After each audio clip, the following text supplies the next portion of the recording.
കാസർഗോഡ് പുല്ലൂരിലെ അതിഥി തൊഴിലാളികൾ മലയാളം പഠിച്ച കഥ.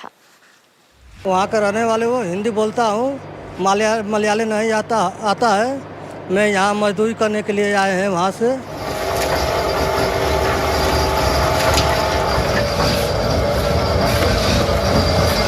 ഇന്റർലോക്ക് കട്ടകൾ അടുക്കി പെറുക്കി വെക്കുന്നതിനിടയിൽ മലയാളം അക്ഷരങ്ങളും അവർ ഇങ്ങനെ ചേർത്തു വെക്കുന്നുണ്ട്.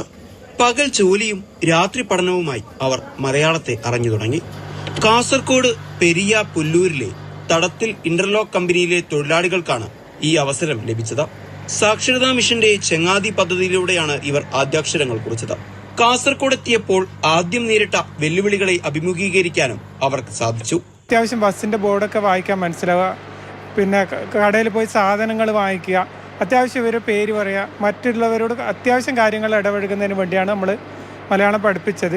ഒഴിവു സമയങ്ങളിൽ തൊഴിലാളികൾക്ക് അക്ഷര വെളിച്ചം പകർന്നു നൽകാൻ സാക്ഷരതാ പ്രവർത്തകർ അരയും തലയും മുറുക്കിയിറങ്ങി. ആദ്യത്തെ ബാച്ചിൽ ആദ്യാക്ഷരം കുറിച്ച് തുല്യതാ പരീക്ഷ എഴുതിയത് 20 പേരാണ്. ബാക്കിയുള്ള തൊഴിലാളികളെയും മലയാളം പഠിപ്പിക്കാൻ ഒരുങ്ങുകയാണ് സാക്ഷരതാ പ്രവർത്തകർ.